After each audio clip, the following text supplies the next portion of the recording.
Segunda a los Corintios, capítulo 12. No vamos a continuar, obviamente, nuestra serie en Primera Tesalonicenses. Dice así la palabra del Señor: el gloriarse es necesario, aunque no es provechoso. Pasaré entonces a las visiones y revelaciones del Señor. Conozco a un hombre en Cristo que hace 14 años, no sé si en el cuerpo, no sé si fuera del cuerpo, Dios lo sabe, el tal fue arrebatado hasta el tercer cielo. Y conozco a tal hombre, está hablando de sí mismo, si en el cuerpo o fuera del cuerpo, no lo sé, Dios lo sabe, que fue arrebatado al paraíso y escuchó palabras inefables que al hombre no se le permite expresar. De tal hombre sí me gloriaré, pero en cuanto a mí mismo no me gloriaré, sino en mis debilidades. Porque si quisiera gloriarme no sería insensatos, pues diría la verdad. Es decir, si quisiera gloriarse de esa visita al paraíso, mas me abstengo de hacerlo para que nadie piense de mí más de lo que ve en mí u oye de mí. Y aquí está mi texto que voy a estar exponiendo en esta mañana. Y dada la extraordinaria grandeza de las revelaciones, por esta razón, para impedir que me enalteciera, me fue dada una espina en la carne, un mensajero de Satanás que me abofetee para que no me enaltezca. Acerca de esto 3 veces he rogado al Señor para que lo quitara de mí. Y Él me ha dicho: te basta mi gracia, pues mi poder se perfecciona en la debilidad. Por tanto, muy gustosamente me gloriaré más bien en mis debilidades, para que el poder de Cristo more en mí. Por eso me complazco en las debilidades, en insultos, en privaciones, en persecuciones y en angustias, por amor a Cristo, porque cuando soy débil, entonces soy fuerte. Vamos a orar una vez más. Soberano Señor, ¿cuánto necesita tu pueblo tu palabra? ¿Cuánto necesitamos tus hijos que tu Espíritu Santo venga y aplique con poder tu palabra en nuestros corazones? Estamos tan necesitados de ti. Seguramente en medio nuestro hay hermanos cansados, agotados en la carrera, hermanos que están abatidos a través de diversas dificultades, tribulaciones, aflicciones, pastores que están en medio nuestro debido al intensivo pastoral. Cuánto necesitamos, oh Señor, todos nosotros, que tú nos ministres en esta mañana. Ven y háblanos, porque te lo pedimos en el precioso nombre de Jesús. Amén. Yo supongo que algunos aquí, o probablemente muchos aquí, ¿alguna vez han pensado que de no ser por algunas limitaciones pudieran servir mejor, pudieran ser más útiles en el reino de Dios? ¿Has pensado eso alguna vez? Óyeme, si yo no tuviera este problema, tal vez si yo hubiera tenido una mejor educación académica, o si yo tuviera una mejor salud, o si yo tuviera una mejor memoria, o si yo tuviera en general mejores circunstancias en mi vida, yo pudiera ser más efectivo en mi servicio al Señor y a su iglesia. Mi hermano, mi hermana, ¿alguna vez tú has pensado así? O tal vez estás aquí hoy en la mañana pensando así. Esa forma de pensar no solamente surge de nuestro pecado, de nuestra percepción de las cosas, sino que también es alimentada por el mundo, que tiende a admirar a todas esas personas que, a pesar de muchas dificultades, que tienen que vencer muchos problemas, logran grandes cosas. Nos fascinan esas historias, ¿verdad? El individuo que, siendo pobre y en circunstancias bien difíciles, logran cosas extraordinarias, descansando únicamente en sus propias capacidades y en su propia determinación. Hasta hacen películas sobre ese tipo de cosas. Me acuerdo cuando nuestros hijos estaban pequeños, que vimos una película llamada Rudy, de un muchacho pequeño que quería jugar fútbol americano en el equipo de la Universidad de Notre Dame, y todo lo que ese individuo pasa, toda la película, para que en los últimos 15 minutos lo metan en el juego. Nos encantan esas historias de autoayuda. Pero según la enseñanza de Pablo en este pasaje, es más bien nuestro sentido de insuficiencia, son nuestras debilidades la clave para ser útiles en el reino de Dios. Te lo voy a repetir otra vez porque eso es antiintuitivo. Son nuestras limitaciones, es nuestro sentido de insuficiencia, son nuestras debilidades la clave para ser útiles en el reino de Dios. Pablo está contrastando aquí su ministerio con el de los falsos maestros. Si leemos toda la carta de 2 Corintios nos vamos a dar cuenta. Los falsos maestros se gloriaban en sus capacidades, en sus personalidades carismáticas, en sus experiencias extraordinarias, y veían a Pablo con menosprecio y decía: Pablo es fuerte en sus cartas, pero su presencia es menospreciable. Pablo es un individuo débil. Y dice Pablo al final: sí, tienen razón, pero ahí es precisamente donde yo me glorío. Yo me glorío en mi debilidad. Y no porque no haya tenido experiencias inusuales. Y ahí es que Pablo cita la extraña, la inusual experiencia que tuvo, donde Dios lo arrebató. Dice él: si en el cuerpo no lo sé, si fuera del cuerpo no lo sé. Él mismo no puede explicar exactamente cómo sucedió eso, pero él dice: si vamos a hablar de experiencias extraordinarias, Dios me arrebató al paraíso, Dios me arrebató hasta el tercer cielo, donde yo escuché palabras inefables. Esa palabra dominguera lo que significa es: lo que yo vi no lo puedo relatar, no lo puedo narrar. De hecho, a mí no se me dio permiso para yo poder compartir lo que yo vi, lo que yo escuché, lo que yo experimenté en el paraíso. Hoy día hay individuos que suben, van al cielo, escriben libros, se hacen famosos. Pablo dice: no, en el caso mío, a mí Dios no me permitió hablar de eso. La única razón por la que Pablo hace mención de esa extraña visita al paraíso, que le había sucedido 14 años atrás y que él nunca había mencionado, la única razón era poder poner en contexto el aguijón en la carne que Dios le había dado para que él no se enalteciera. Él quería que la gente entendiera por qué Dios le dio un aguijón. Y dice 2 veces en el versículo 7: para que no me enaltezca. Literalmente, para que la cabeza no se me ponga grande, Dios me dio un aguijón. En otras palabras, Pablo no está descansando en ese tipo de experiencias extraordinarias para probar la genuinidad de su ministerio. Eso no es necesario. Pastores que están aquí, no quieran, no deseen pasar por experiencias extraordinarias para probar que ustedes verdaderamente son hombres de Dios. Pablo dice: eso no es necesario.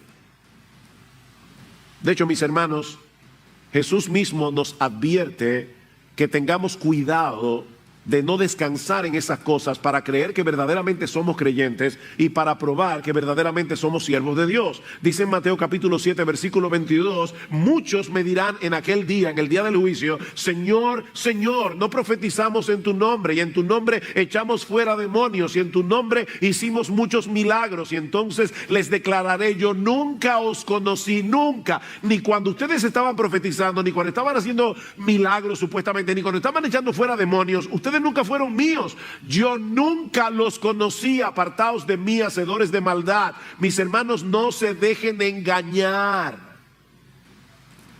que hay hombres por ahí haciendo cosas sorprendentes para robarle el dinero a la gente. Son falsos maestros. De no haber sido por el ataque de sus enemigos en Corinto, nunca nos habíamos enterado que Pablo fue al tercer cielo. Nunca lo habríamos sabido. Su énfasis en ese pasaje no está en esa extraña visita, esa inusual visita al paraíso, sino más bien en el aguijón o en la espina que Dios le dio en su carne para evitar que él se enalteciera por causa de esa experiencia. Y hay al menos 3 grandes lecciones que nosotros podemos aprender de este pasaje y que pueden ser muy útiles a los pastores que están de visita, a los líderes que están de visita en medio nuestro. Pero hermanos, yo no estoy predicándoles a ellos, sino a todos nosotros, porque todos nosotros necesitamos aprender la enseñanza de este pasaje. Hay al menos 3 enseñanzas que podemos extraer de este pasaje. La primera es que las debilidades y aflicciones que nos limitan de alguna manera vienen de parte de Dios para nuestro bien. Dios nos limita, Dios nos debilita y es para nuestro bien. En otras palabras, son regalos que Dios nos da envueltos en papeles extraños. Noten que en el versículo 7 Pablo dice: y dada la extraordinaria grandeza de las revelaciones, por esta razón, para impedir que me enalteciera, me fue dada. Me fue dada. La pregunta es ¿por quién?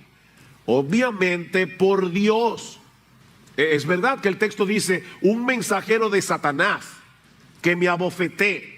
Sin embargo, 2 veces dice Pablo que la razón por la que se le dio este aguijón era para que no se enalteciera, para que él no se enorgulleciera. Y a Satanás le habría encantado que Pablo se llenara de orgullo. Así que en última instancia, el diablo era un instrumento en las manos de Dios para humillar a Pablo. Pero esta aflicción, esta debilidad limitante le fue dada por Dios. Pastor, ¿y qué era este aguijón? Bueno, esa pregunta es muy simple, muy sencilla, no sé. Nadie lo sabe, se han dado muchísimas respuestas, pero de verdad no importa. No importa. De hecho, probablemente la razón por la que Pablo no menciona explícitamente cuál era el aguijón era porque tal vez los corintios sabían cuál era. Pero en segundo lugar, para que cualquiera pudiera leer ahora la carta e identificarse con Pablo, aunque no estuviera sufriendo la misma aflicción. Así que esto es universal. Un aguijón en la carne, no sabemos lo que era. Ahora es obvio que se trataba de una aflicción bastante severa. Miren, mis hermanos, si hay algo de lo que no podemos acusar a Pablo es de que era un hombre ñoño. Ese tipo de persona que todo se le encuentra difícil, que se queja por cualquier tontería. En el capítulo 11, Pablo da un resumen de sus dificultades que él había tenido que sufrir por causa del ministerio. Vean el capítulo 11, versículo 24. 5 veces he recibido de los judíos 39 azotes. Los judíos eran tan quisquillosos con la ley que como se prohibía que se diera 40 azotes, ellos le dieron a Pablo 39. 3 veces. 3 veces he sido golpeado con varas. 1 vez fui apedreado.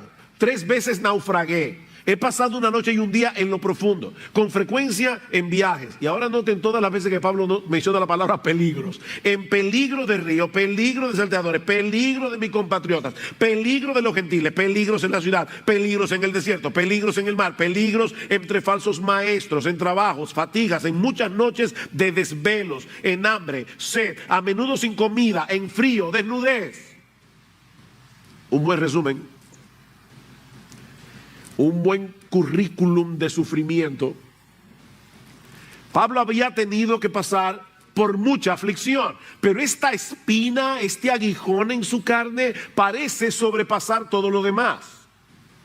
De hecho, noten otra vez que en el versículo 7 Pablo le llama una bofetada.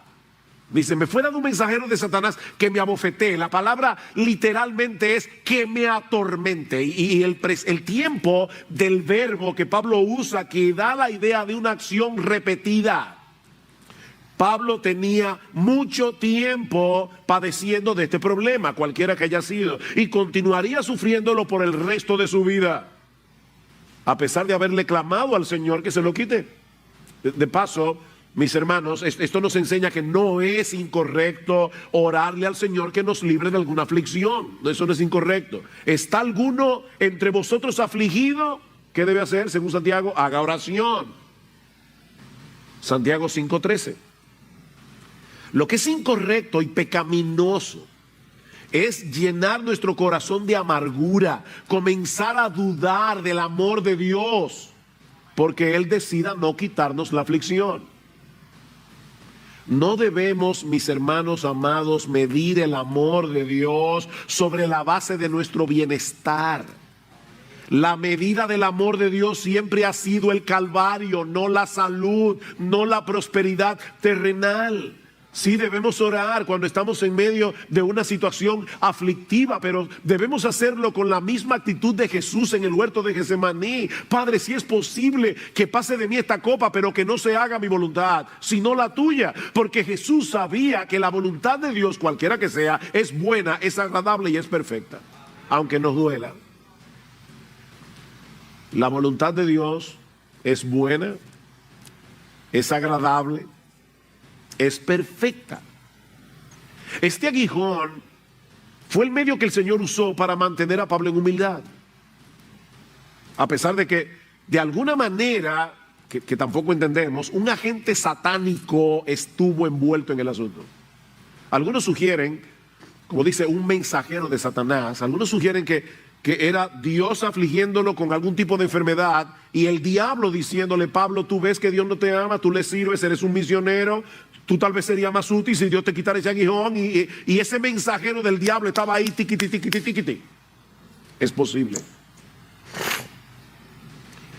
Mis hermanos, nuestro Dios es soberano y Él tiene control de todas las cosas, y eso incluye los ataques del enemigo de nuestras almas, eso incluye los pecados que otros cometen contra nosotros. Dios es soberano y en su sabiduría, en su bondad, todo lo que Él decreta para nosotros, aunque no lo entendamos, es para su gloria y para nuestro bien. Así que noten que en un mismo suceso el diablo y Dios estaban envueltos. Dios está tratando de hacer algo en la vida de Pablo y el diablo también. Yo no sé si ustedes se dieron cuenta del contraste, porque honestamente yo no lo había visto hasta esta semana. Y he leído ese pasaje un montón de veces. Eso es lo bueno de la Biblia, es un pozo sin fondo. Pablo está diciendo en el principio del pasaje: Dios me permitió ir al tercer cielo. Y luego dice que le enviaron un mensajero desde el infierno. ¿Qué contraste? Comienza en el cielo y a la mitad un mensajero de Satanás.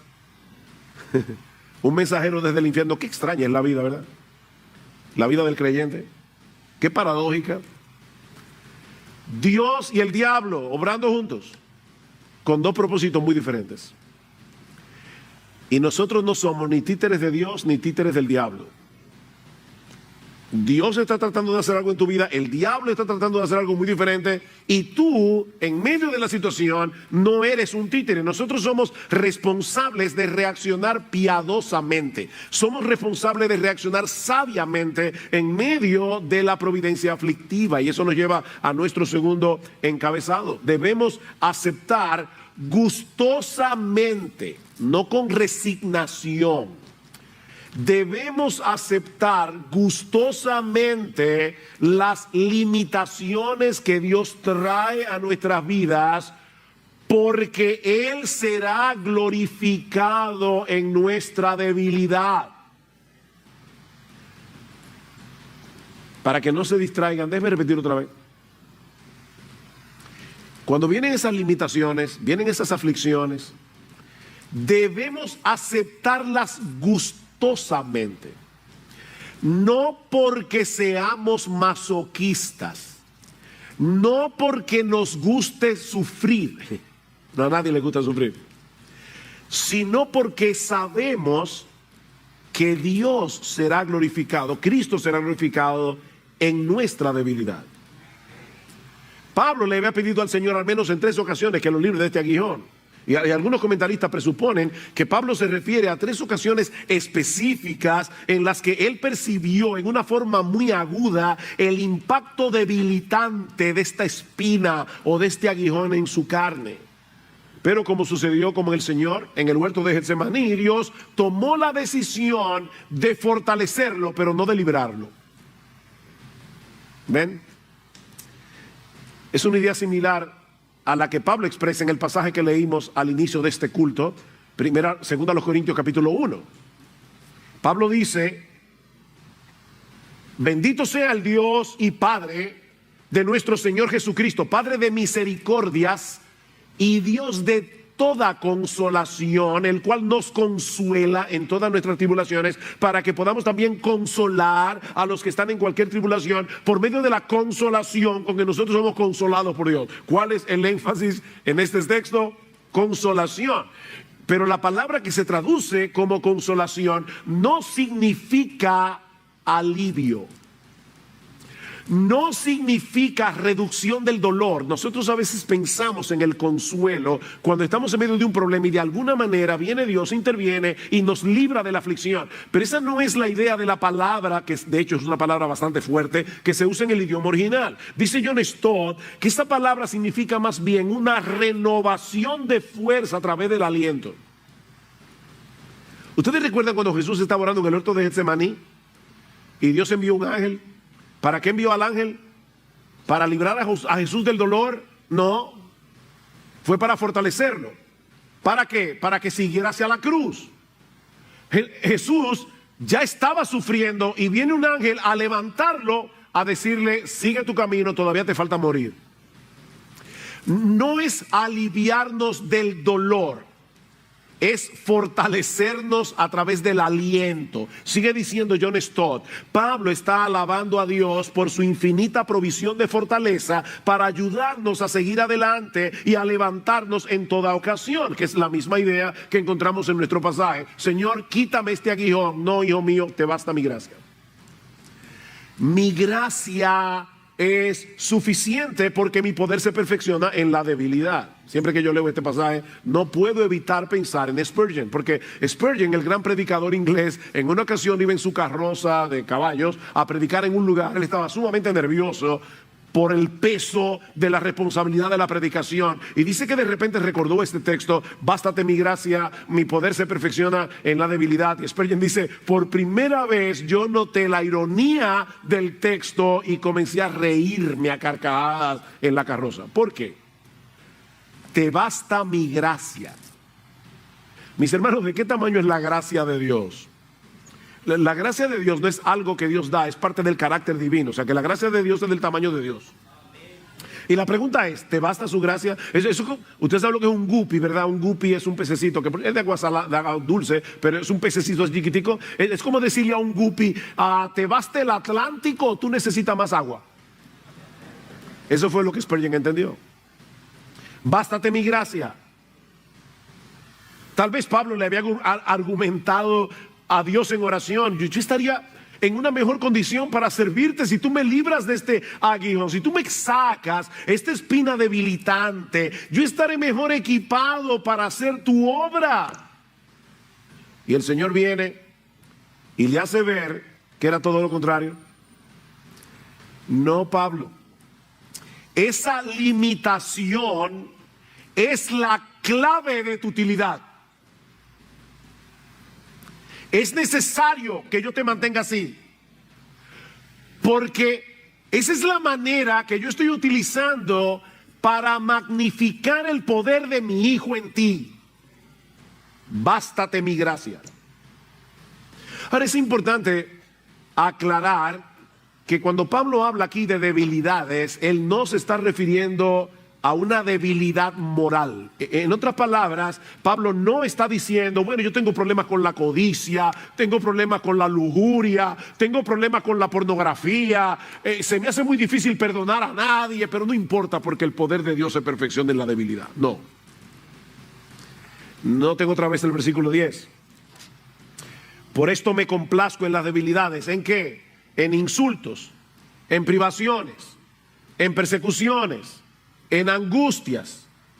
No son debilidades morales, son debilidades limitantes. En otras palabras, Pablo había abrazado su identidad como un mero vaso de barro en el que Dios había colocado el tesoro del Evangelio. En el capítulo 4, versículo 6, Pablo está explicando algo acerca de su ministerio. Dice, yo predico la palabra ¿Por qué? Bueno, porque Dios, que mandó que de las tinieblas resplandeciese la luz, es el que resplandeció en vuestros corazones para iluminación del conocimiento de la gloria de Dios en la faz de Jesucristo. Pablo dice, yo soy un predicador del evangelio, yo no me predico a mí mismo, y la razón por la que yo predico el evangelio, a pesar de que Satanás ha cegado el entendimiento de los incrédulos para que no les resplandezca la luz del evangelio de la gloria de Dios en la faz de Jesucristo, aunque los pecadores están ciegos, yo predico el evangelio porque es a través de la predicación que el Dios que en Génesis capítulo 1 versículo 3 dijo sea la luz, ahora viene a los corazones de los incrédulos y les dice sea la luz para que puedan ver la gloria de Dios en la faz de Jesús. Y ahora note lo que dice el versículo 7, pero wow, qué ministerio más glorioso, ¿verdad? Pero tenemos este tesoro en vasos de barro para que la excelencia del poder sea de Dios y no de nosotros. ¿Ustedes ven el contraste?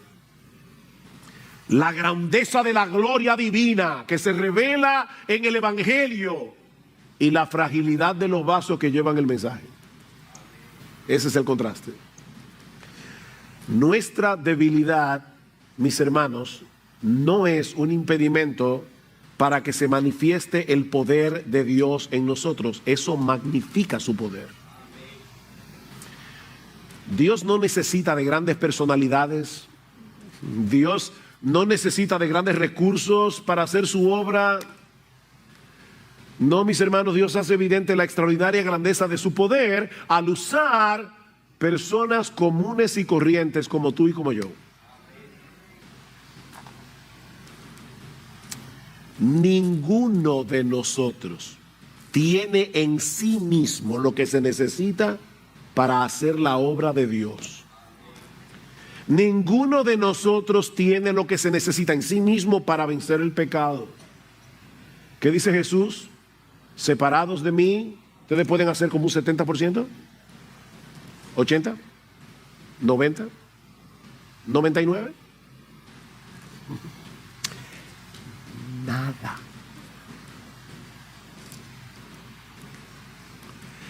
Separados de mí, nada. Nosotros somos un ejército de nadas. Tú eres nada, nada, nada. El problema es que todos tenemos la tendencia a confiar en nosotros mismos. Ese es el problema. Y Dios en su bondad se encarga de recordarnos lo que somos a través de esos aguijones que nos debilitan, nos limitan, para que dependamos enteramente de Él. ¿Recuerdan lo que Miguel leyó en el capítulo 1 otra vez de 2 Corintios? Pablo dice, miren, ustedes no ignoran que cuando estuvimos en Asia, fuimos abrumados de tal manera que hasta perdimos la esperanza de conservar la vida. Teníamos sentencia de muerte, dice Pablo, a fin de que no confiáramos en nosotros mismos, sino en Dios que resucita a los muertos. Dios, en esa aflicción en Asia, estaba destruyendo la confianza de Pablo, porque su poder se perfecciona en nuestra debilidad. Hermanos, es cuando estamos conscientes de nuestras deficiencias que clamamos desde lo más profundo de nuestro corazón por la asistencia de Dios. Y entonces Dios magnifica su gracia en nosotros y a través de nosotros. De ahí la sorprendente, extraña, inusual reacción de Pablo. ¿Cómo reaccionó Pablo ante estas limitaciones, debilidades, aflicciones en su carne, cuando Dios les reveló el propósito, como te lo está diciendo hoy a ti, y a ti, y a ti, y a ti hoy en la mañana a través de su palabra? ¿Cómo reaccionó Pablo? En vez de llenarse de resentimiento contra Dios, de amargura, de depresión, por limitarlo de esa manera, Pablo le da la bienvenida. Él aceptó gustosamente ser debilitado. En el versículo 30 del capítulo 11, Pablo dice que si tiene que gloriarse de algo, dice, me gloriaré en mis debilidades. En el versículo 9 del capítulo 12 dice, muy gustosamente me gloriaré en mis debilidades, para que el poder de Cristo more en mí, o para que el poder de Cristo haga su residencia en mí. Y luego en el versículo 10 del capítulo 12 dice, me complazco en mi debilidad. Ustedes están viendo cómo me glorío, me gozo. Para usar una palabra que está de moda, lo recibo. Me complazco. ¿Saben lo que significa esa palabra? Significa estar satisfecho, gozarse, aceptar con agrado, preferir, disfrutar. Pablo está diciendo: bienvenidas sean todas estas aflicciones. No porque me gozo en el dolor, no, sino porque cuando soy débil, entonces soy fuerte.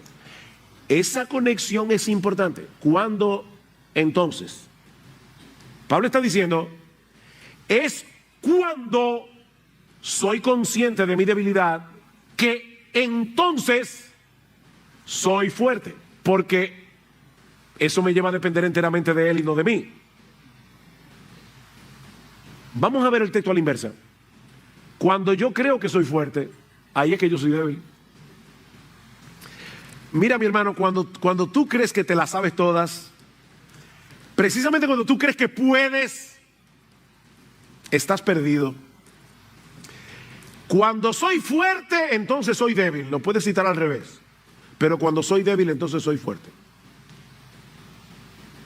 Fue la conciencia de su pequeñez lo que llevó a Pablo a decir que él se gloriaba en sus debilidades, le daba la bienvenida, se complacía en sus debilidades, porque él sabía que esa era la única manera en que el poder de Cristo se iba a magnificar en él.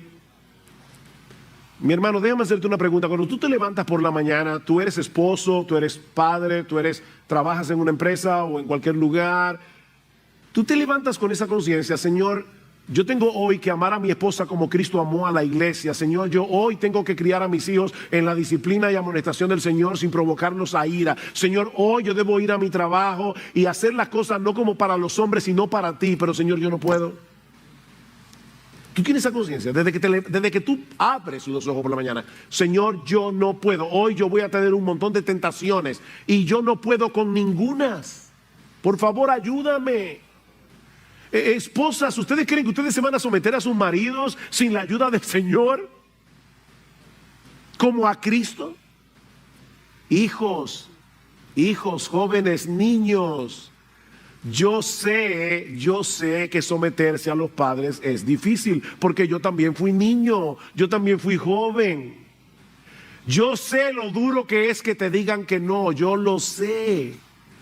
Pero jóvenes, niños, ustedes cuando se levantan por la mañana, si tú profesas ser cristiano, tú dices: oh Padre, yo tengo que someterme hoy a mis padres terrenales y yo sé que me va a ser difícil. Por favor, Señor Jesús, ayúdame.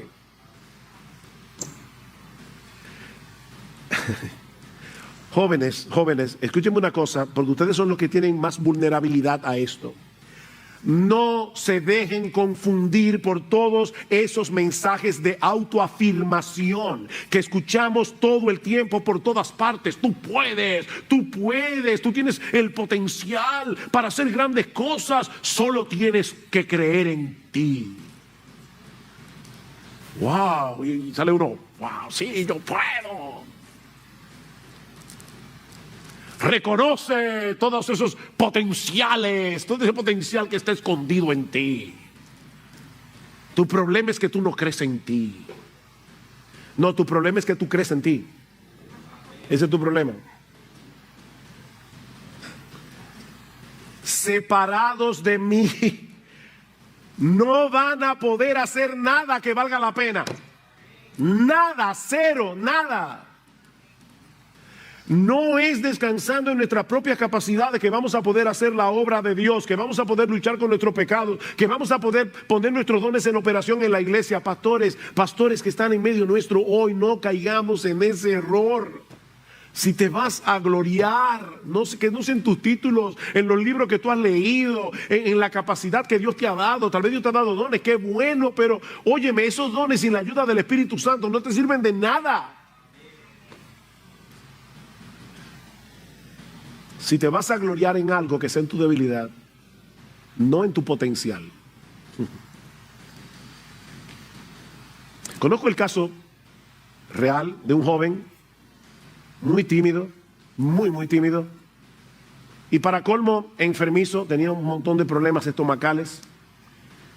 Y un día un misionero pasó por su ciudad, vio el potencial de piedad de este joven, vio que a pesar de venir de un hogar mixto, papá inconverso, mamá creyente, él vio que este joven realmente amaba al Señor, amaba su obra. Si hubiera sido otro hombre, tal vez hubiera dicho, mire, este individuo enfermizo, tímido, no sirve para esta obra, no sirve para este trabajo. Pero este hombre tuvo otra visión. Y a este joven tímido, a este joven enfermizo, lo reclutó para el trabajo misionero.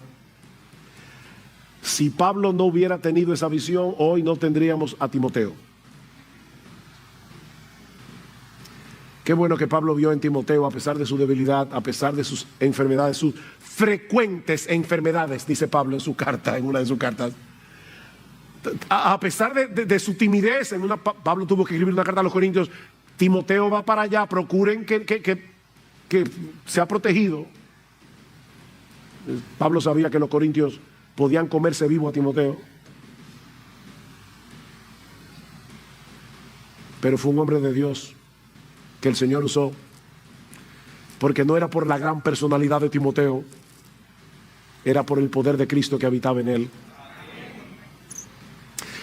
Pero hay algo más en nuestro texto que en cierto modo encierra la clave de este gloriarse de Pablo. O sea, esta reacción de Pablo responde a algo. ¿Cómo es posible que Pablo aceptara de buena gana, que aceptara con gozo, que le dé la bienvenida a las aflicciones que lo limitaban y lo debilitaban, a pesar de tener un ministerio tan amplio? ¿Qué era lo que lo movía a darle la bienvenida a ese aguijón? Eso nos lleva a nuestro tercer y último encabezado. Es el amor a Cristo lo que nos mueve a aceptar con gozo nuestras debilidades, porque ese amor por Él nos mueve a desear que Él se lleve toda la gloria. Es el amor a Cristo. La única cosa que te puede hacer a ti aceptar con gozo, gustosamente, estas limitaciones es porque tú amas a Jesús y tú quieres que Él se lleve la gloria. Versículo 10. Por eso me complazco en las debilidades, en insultos, en privaciones, en persecuciones y en angustias por amor a Cristo. Porque cuando soy débil, entonces soy fuerte. ¿Por qué? Por amor a Cristo. Todas esas cosas que Pablo había estado padeciendo habían venido sobre él por causa de su amor por Cristo. Y era ese mismo amor a Cristo lo que lo llevaba a abrazar con gozo esas aflicciones que lo limitaban, porque de esa manera se hacía más evidente el poder de Cristo actuando en él. El razonamiento de Pablo en este pasaje es algo como esto: a mí no me gusta este aguijón que llevo en mi carne, le he pedido más de una vez al Señor que me lo quite, pero ahora que sé que este aguijón es el instrumento que magnifica la gracia de Cristo en mí, entonces me gloriaré en mis debilidades para que sea más evidente que es debido a su gracia, no a mis capacidades, no a mi conocimiento de las Escrituras. Es su gracia, por su gracia que yo puedo hacer lo que hago. Nosotros hacemos la obra y Cristo se lleva la gloria. Porque a final de cuentas, mis hermanos, ¿hiciste algo útil para el reino de Dios? Fue su gracia. Su gracia en mí, ¿verdad? Como cantamos en uno de nuestros himnos. Su gracia en mí, divino don. Por la gracia de Dios soy lo que soy. Primero los Corintios 15:10. Y su gracia no ha sido en vano para conmigo. Antes, yo he trabajado más que todos ellos, pero no yo, sino la gracia de Dios en mí. ¿Qué conciencia? La gracia de Dios en mí.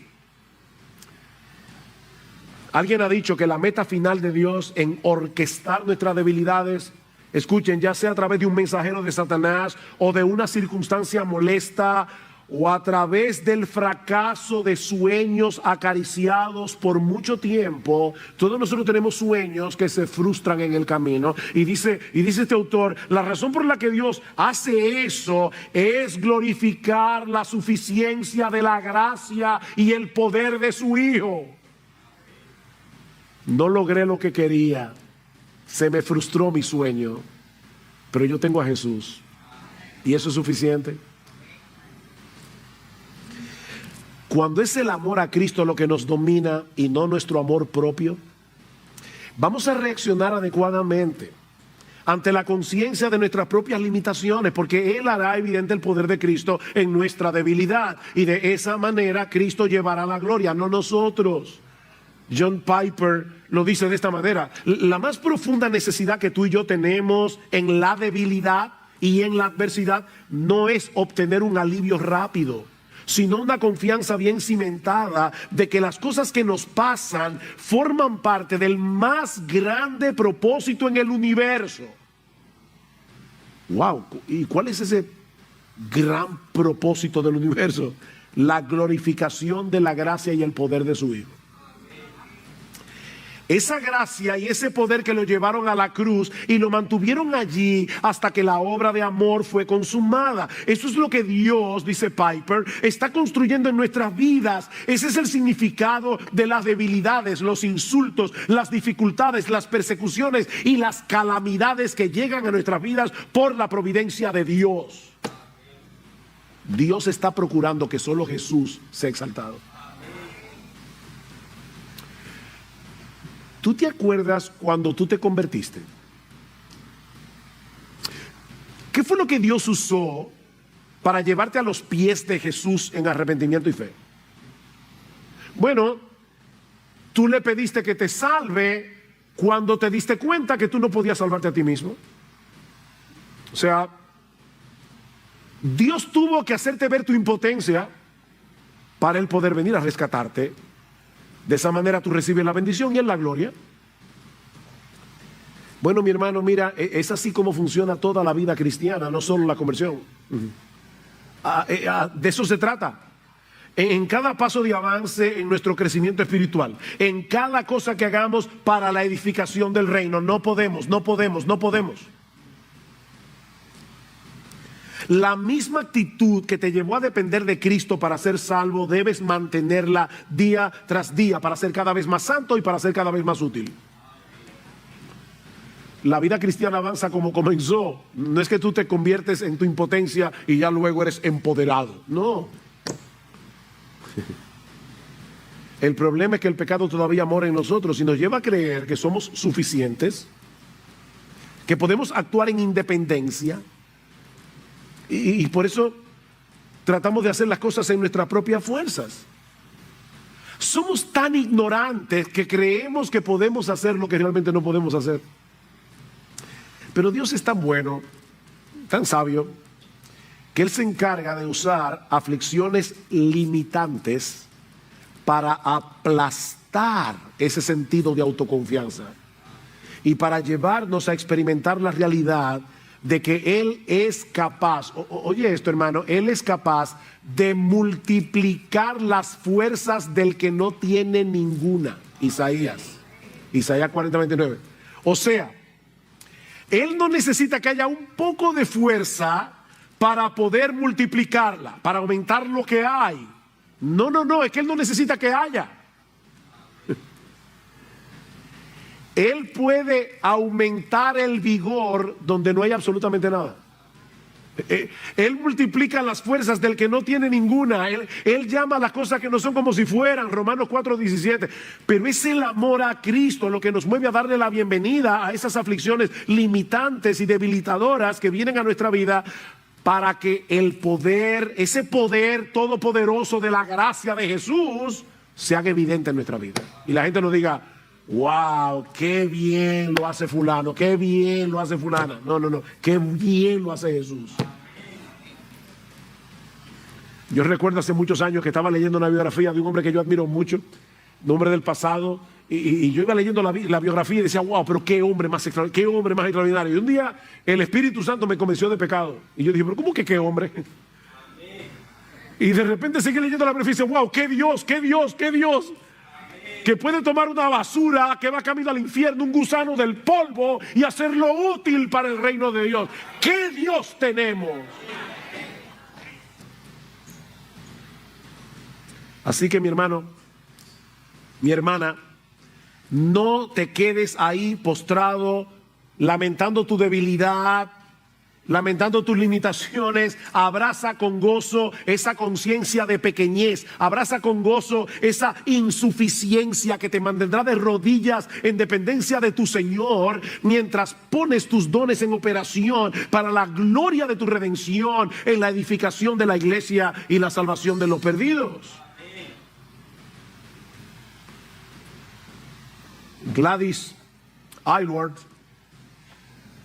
fue una sirvienta que servía en la casa de un individuo muy rico, y ella siempre deseó ir a la China de misionera. Era una criada, y ella aprovechaba la biblioteca que tenía este hombre y leía, se preparaba ella sola. Ella fue finalmente a la agencia misionera, habló con una persona que la atendió, por cierto, muy amablemente, pero le dijo, pero ¿qué tú has estudiado? Dice, no, yo tuve que dejar el colegio para poder servir en una casa de familia. Yo no tengo dinero, pero ¿qué capacidades tú tienes? ¿Sabes chino? No, yo no sé chino. Yo solamente he leído muchos libros que tiene el señor de la casa, pero... Y finalmente este hombre la desechó. Era chiquita, le llamaban la pequeña, ¿cómo era? La pequeña misionera o algo así, era una muchacha bien chiquita. Esa muchacha pasó yo no sé cuántas vicisitudes y finalmente llegó a la China. Y es increíble la obra que Dios hizo a través de Gladys Aylward. Su obra es tan reconocida que Hollywood hizo una película de su vida.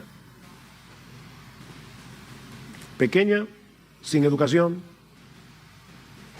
pero con un gran amor por Jesús. Mis hermanos, necesitamos desarrollar ese hábito de dependencia constante. Necesitamos recordarnos una y otra vez que nosotros mismos somos menos que nada cuando se trata de hacer la obra de Dios. Por eso es que es tan importante la oración.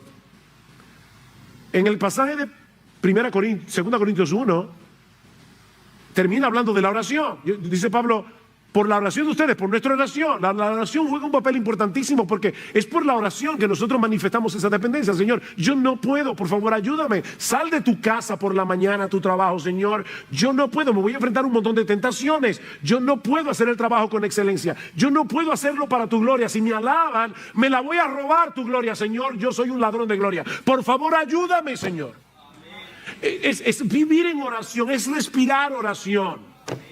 Por eso es que es tan importante que los miércoles vengamos a la iglesia a orar. Esta iglesia no tiene la capacidad de hacer la obra de Dios. No la tenemos, sus pastores no la tienen. No confíen en sus pastores si es para dejar de orar. Nada podéis hacer. Separados de Cristo somos un cero a la izquierda. Pero miren, mis hermanos, como yo decía ahorita, un ejército de nadas no puede hacer nada. Pero cuando todas esas nadas se amparan en el Todopoderoso, las puertas del Hades no pueden frenar el avance de los ejércitos del Dios vivo. Las murallas pueden ser tan grandes como las de Jericó. ¿Y saben qué? Se caerán si gritamos en el nombre de Dios. No hay muralla que resiste ese poder. Así que el punto de este pasaje no es que nos quedemos postrados lamentando nuestras propias limitaciones y debilidades. No. Todos nosotros tenemos que poner nuestros dones al servicio del Señor y de su iglesia, para que el cuerpo de Cristo siga siendo edificado. Pero jamás se te ocurra hacerlo en tus propias fuerzas. Por amor a Cristo, ampárate en Él, para que solo Él reciba la gloria. Cada uno según el don que ha recibido, ministrenlo a los otros como buenos administradores de la multiforme gracia de Dios. Si alguno habla, hable conforme a las palabras de Dios. Si alguno ministra, ministre conforme al poder que Dios da, para que en todo sea Dios glorificado por Jesucristo, a quien pertenecen la gloria y el imperio por los siglos de los siglos. Amén.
This world is endless, so wide, so broad, but somehow I'm still lost in you.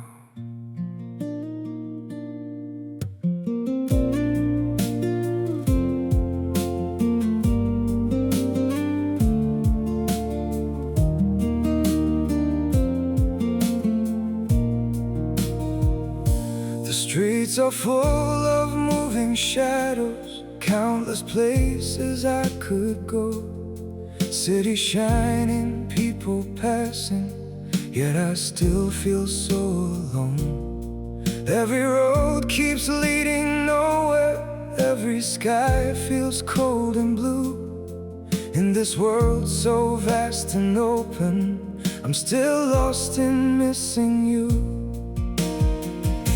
The world is wide, so wide before me, but I keep losing my way. Somewhere in the endless distance,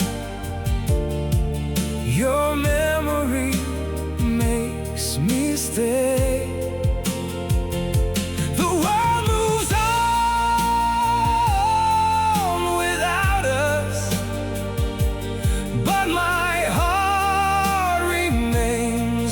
True, for no matter where these feet may wander, I'm still lost in missing you. I have tried to outrun silence, tried to leave your ghost behind, but your name still echoes softly through the corners of my mind. The world is wide, so wide before me, but I keep losing my way. Somewhere in the endless distance, your memory makes me stay. The world moves on without us, but my heart remains untrue. For no matter where these feet may wander, I'm still lost in missing you. Maybe someday I'll stop searching for your face in every crowd, but until that day, this broken heart will keep calling your name out. The world is wide, so wide before me, but I keep losing my way. Somewhere in the endless distance, your memory makes me stay. The world moves on without us, but my heart remains untrue. For no matter where these feet may wander, I'm still lost